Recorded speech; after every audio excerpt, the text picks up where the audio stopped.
A while back, I ran the new Dodge Hornet through the TFL slip test, an all-wheel drive torture test that tests the capability of the all-wheel drive system and the traction control system, and we got some pretty unexpected results where the vehicle threw a bunch of codes and a bunch of error lights. Onto the accelerator, car's trying to cheat a little bit. Now we're nice and settled. Ooh, did not like that. Just got a service transmission light here. Service power steering. Oh, service ABS. It is not a happy camper. Well, we received a call from our Dodge contact saying, come on out to the Chelsea Proving Grounds outside of Detroit, Michigan. Our engineers have looked into the issue and we have some interesting results to show you. So that's exactly where I am. I'm out here at the Chelsea Proving Grounds. I'm gonna meet with a bunch of engineers and they're gonna explain to me exactly what happened during the Dodge Hornet slip test. All right, everybody, so this is a fantastic opportunity. I'm here with Brian, and Brian, what's your title? I'm the head of vehicle development for the Dodge Hornet. We saw your video, we were concerned, right? So our subject matter experts took a look. If you want to get into it right now, what we found was you were actually tripping a diagnostic fault in our brake system module. And based on the setup of the test, the vehicle had three-wheel spinning. We saw a delta of 15 kilometers per hour difference, and then an extremely light pedal, right? So less than 15% pedal. And basically, our system said, okay, something's wrong here, right? Something's wrong with this wheel speed sensor, so we need to flag a fault. And then, of course, you saw multiple faults after that, which was cascading, because a faulty wheel speed sensor will do that, right? You'll fault the power steering, you'll get that fault in the engine, you'll see the check engine light, and you'll lose all-wheel drive. Let's go a little bit more in depth and find out exactly what Brian is talking about. There is a European regulation called ECE R13H, and it's a diagnostic program which is set in place to detect faults with a wheel speed sensor.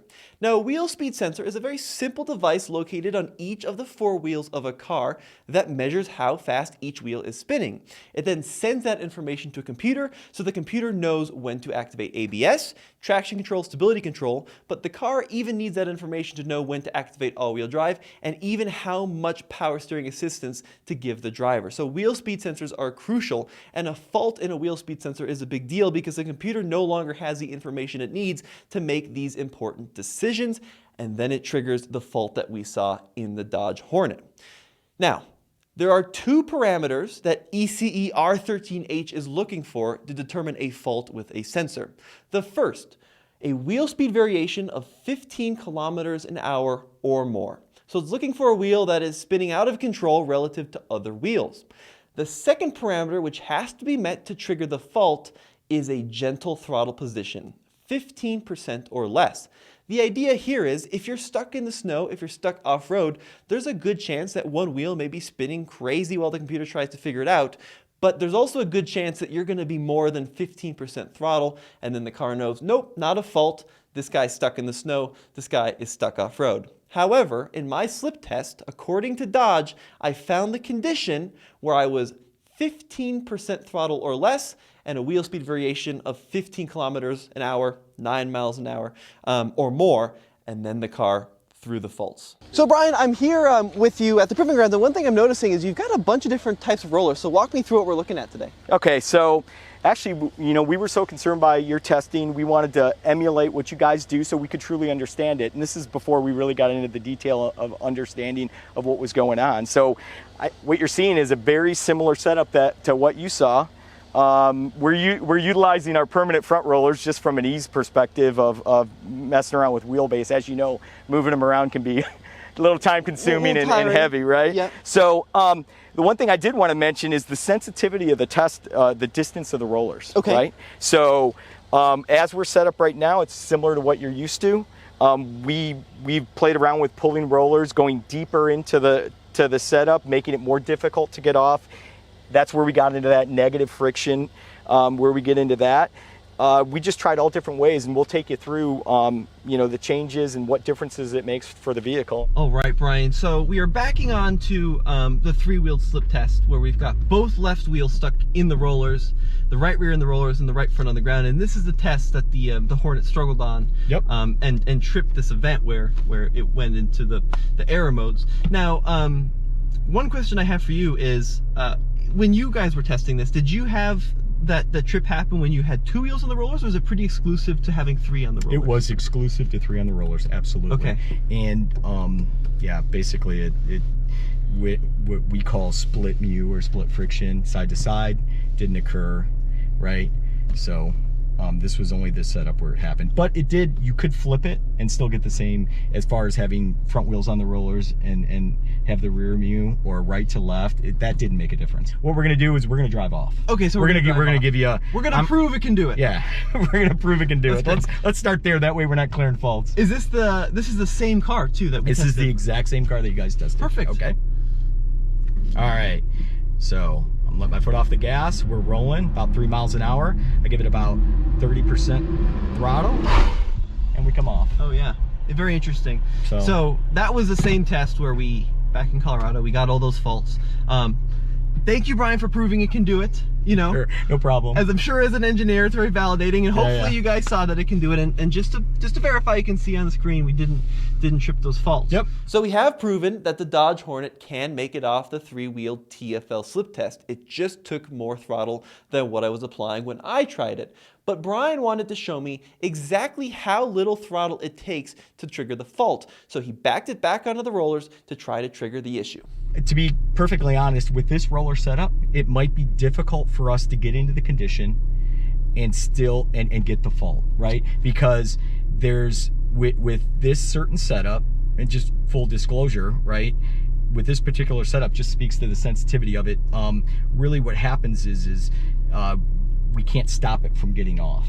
You understand what I mean? Right. So basically, as I'm feathering the pedal and letting it spin, trying to get to that 9 miles an hour, it may come off. And if that's the case, and if we can't get it, we'll pull a roller and we'll make the fault happen. Either way. Is that cool? Yeah, sounds good. So we'll make it happen. Yep, Don't worry about that. Sounds good. Okay, so let's give it a try. So I'm letting it idle, 3-wheel spinning. I'm barely touching trying to get to that 9 miles an hour. Oh yeah, look at that. So even at 6, you want to give it another try? Yeah, do you want to? Yeah, let's do it. So as we idle at about 3 miles an hour, and I'll be a little more delicate here. There you go, I got it. There you go. There you go. So you can see it's doing the same exact thing that I was going through. Yep. But the key here, and this is what I was really missing, is the situation only happens when certain wheels are spinning slower than others by a big gap. Yep. And you're also extremely light on the throttle. Yeah, and I would say I was probably 10% pedal, but you're really what I'll call massaging it, right? You're trying to get no BLD intervention, right, to allow that delta, and with really low pedals. So as you saw, right, we failed the first time. We couldn't get it because it wanted to come off. So now we got to, so we're gonna pull it drive off. Yeah, and then we'll pull the CX-5 on. So I had a great opportunity to try the Dodge Hornet on the rollers myself at the Chelsea Proving Grounds. So Brian hopped in the passenger seat, I took the driver's seat, and it was my turn to try the test. So Brian, we're in the rollers now, in the Dodge Hornet, the same one. We meet again, little buddy, and we're gonna try to get unstuck in this test that went so wrong the last time. Now, from talking to you, it sounds like all it's gonna take is more throttle application than I had on the first one. Yeah. If you're above that threshold, I would say 30% pedal. BLD will kick in, and it'll should drive you right off.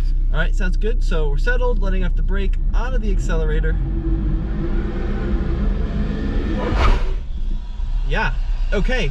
So I was able to make it off the rollers with more throttle application, but I also wanted to try to trigger the fault again. So I backed onto the rollers, gave it very gentle throttle, and sure enough, I got the same result that I got back in Colorado. Now, what's really interesting, and this is a big deal, is that when Dodge plucked the Hornet out of the Denver press fleet, brought it to Michigan for the tests, Dodge actually went out of their way to test a bunch of competitor vehicles on their roller test to see, is this issue related to just the Dodge Hornet, or is it related to other vehicles? And this is where things are very interesting. Because this is a European regulation, they found that many vehicles will fall under the same umbrella when it comes to triggering the same fault I experienced in the Dodge Hornet, because the software is baked in to the brake module that many other vehicles use. So they went ahead and tested a bunch of competitor vehicles. No secret that they test competitor vehicles, and they actually went ahead and provided a Mazda CX-5 to demonstrate that the same thing could happen with a Mazda. All right, Brian, so we are in this Mazda CX-5, which is, one of the competitor vehicles of the Hornet. And once again, we're not calling out Mazda, but we're using this as a demonstration to prove that other vehicles in the competitive set will experience a similar situation on a roller environment if under the same conditions. Yeah, so what I'm going to show you is we drive right off, right? There's 3 wheels spinning. Give it about 30% throttle, it'll drive off. You'll see the brake lock differential interaction as we did with the Hornet, and so let's go ahead and do it. Right. Okay. Okay, there you go. Yep. So now we passed it, right? Sure. We got off the roller test, and now we're gonna do our best to try and get the fault. Okay, very cool. Right now we're on 3 rollers. I'm letting it idle. I'm gonna lightly, and there you go. Very interesting. You have the fault. You see the proliferation happen there. The check engine light just came on, just like it's going through its, and I don't really know anything about this vehicle, but it's going through the same situation where it sees that wheel speed sensor on the bus, and it basically reacts, all the other safety related modules react to that. Very interesting. Yeah, so you can see like ABS failure there. We got the check engine light on. We got the traction control warning light on. Smart brake system malfunction. Yep, so all-wheel drive is disabled. Now, we did prove that if you give it some boot and you're accelerating out of a situation like this, the car is able to... And it wasn't really a lot, and you're going to feel that, right? It's about 30-40%. And you're getting off. It's actually more difficult to be light enough on the pedal to get this. Very cool. Right? All right. I've had a little bit of practice. A little bit of practice, clearly. So. All right, Brian. So in the CX-5 now, and I'm going to try basically the same thing you did, which I appreciate letting me go. So first off, I'm going to try to get off, and to do that, I'm just going to try to do what I usually do, which is put it in drive. Now this is one of the things which I've learned today, which, when I do this test, I try to be pretty consistent and gentle on the throttle application, but I'm not a computer, right? And I don't know what 15% throttle application is, and until today I didn't realize that was such an important threshold. So I'm just going to kind of do my standard thing in the CX-5, and then we'll try to trip that same event that you did. Okay. So into drive. Okay, yeah. So very similar to what you experienced, right? Yep. Which is... Would you say you were about 30%? I would say so. Yeah, probably 30%. Yeah, if I had to take a stab in the dark. But basically what happens in these tests is wheels start to spin, the computer sees a variation in wheel speed, clamps down on the brake, it needs to clamp down on the left front to send wheel speed to the wheel on the ground, and then we got off. Okay, so now I'm going to try to confuse the system. So super gentle throttle application, and see if I can also experience the same thing that you did. I'd let it idle for just... Yep. Then... Let's really gently build up the wheel speed. Oh, you got it. So, I've done this test a lot, and, I've never noticed with really gentle throttle application, and that was more gentle than I typically would do, but it is possible to trip the system. Absolutely. Now, this was a great opportunity, and I really appreciate having the chance to sit down with not only Brian, but a bunch of other Stellantis engineers to hear their side of the story, talk about critiques of the slip test, and talk about its real-world application. Now, of course, in the real world, you're not driving on rollers. You're not even driving on perfect Zamboni-style ice. You're driving on snow and slush and ice, and you're driving on tires. And one of the criticisms of the TFL slip test that Dodge brought up is that the slip test takes the tire completely out of the equation. And one thing I learned from this trip to Chelsea is how much effort and work and time that Dodge puts into their tires to match the all-wheel drive system, the traction control system, the all-wheel drive programming to the tire they fit on the vehicle. Now, my argument would be that's one of the valuable parts of the slip test is it takes the tire completely out of the equation. They would probably argue that, well, in the real world, the tire is never out of the equation. You're always running on a tire. Of course, then there's a discussion, well, what happens 5 years down the road when someone replaces a Hornet tire with a cheap brand that was never intended on the car? You could make that argument, or what happens when the tire gets bald, but I do think that their point is valid. Now, another point I'd like to bring up is, why don't you just program the vehicle so that the brakes activate so that the differential wheel speed is never more than 15 kilometers an hour? They said different vehicles will have different applications. So something like a Jeep, right? They're very aggressive on the brake lock differential system. Making momentum up rocks, right? You don't want to lose that momentum. They're constantly grabbing. But in a performance setting or just a street setting, maybe you don't want to be that aggressive with traction control. Maybe you don't want that level of intervention. So all interesting points worth considering. When you're on rollers, you're on a frictionless surface, right? You're almost in the setups that we're going to show you, and some of the setups that you use, you're in almost a negative friction environment, right? You're never going to be that. Like perfectly Zamboni'd ice is going to be what we call 0.1 mu.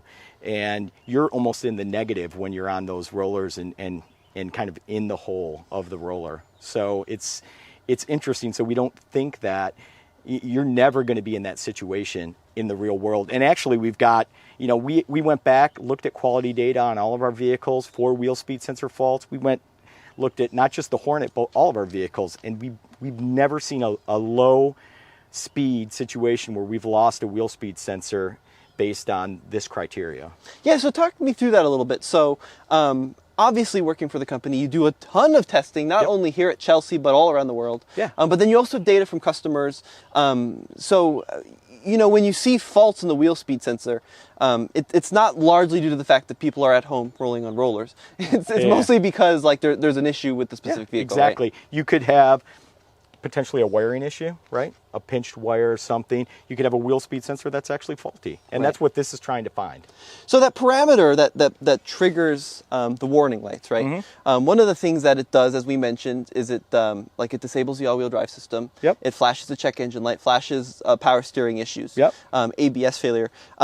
Why does it have to go through so many failures, right? Why doesn't it simply just disable traction control? Why can't you keep the all-wheel drive system functioning? So think about it, right? The vehicle thinks that it's lost, or the ABS ESC system think that it's lost a wheel speed sensor. All of a sudden, right? There's a safety concern. That fault goes across the bus, and then we see, okay, the power steering behavior. It says, okay, I'm going to go to a default power steering. I'm going to throw a fault there. You see that plausibility error in a wheel speed sensor. All of our other safety type, it triggers in all the modules because they're seeing that wheel speed sensor fault across the bus. And it triggers faults, right? That's why you saw the check engine light. That's why you saw, power steering, ABS. You're going to see all of those because it is it's a critical component, right? Now, one thing which I do think is interesting is we talked about the way you test these vehicles on ice and in snow and in all sorts of different situations. But here at Chelsea, you do have a roller setup in the ground. Absolutely. So from a development perspective and a test perspective, we're all about the natural surfaces from a vehicle perspective, right? We go to natural surfaces. We go up north in Michigan. We go to Minnesota. There's facilities that we utilize off-season in New Zealand for what we call low friction testing, ice, snow. We do all of them on real surfaces, right? But we do use rollers, right? That's a validation check for us. You can see, we've got grades with rollers on them, and those are our spot checks in off season, right? When we see an issue or we have a concern, we want to go out here. It's not really we don't really use it for performance changes or development from a development perspective, but we use them for checks, absolutely. And one thing I do want to point out too, and we talked about this in the presentation a little earlier, and this is, it's arguably a flaw in the test, is that these are basically our rollers, and as you mentioned, there is a dip in the middle, and there is a height variation between the wheels on the ground and the wheels on the rollers, which makes it extra challenging for the vehicle. Now, the reason that we do this from our standpoint, right, is it's cool to see big differences in all-wheel drive systems, and you definitely see that from a vehicle that has a limited slip versus open diff versus traction control, and the roller system does do a good job of demonstrating that. And as you drop that wheel deeper in, it becomes more and more negative friction, and it becomes more and more difficult for any vehicle to get off, including some of the off-road type vehicles, for sure. A huge thank you to the Stellantis engineers for having us out here and explaining exactly what they found when they dove into the engineering behind our video. I personally find it really cool that our videos do impact future engineering here at Stellantis, and they do take this stuff very seriously. And it's just so cool to see the passion, the energy, and the commitment behind the engineering team here to making their vehicle as good as it can be, and also to clear up the story with what happened on our TFL slip test. As always, it's been Tommy behind the camera, Camera Ninja Cole. We'll see you in the next video.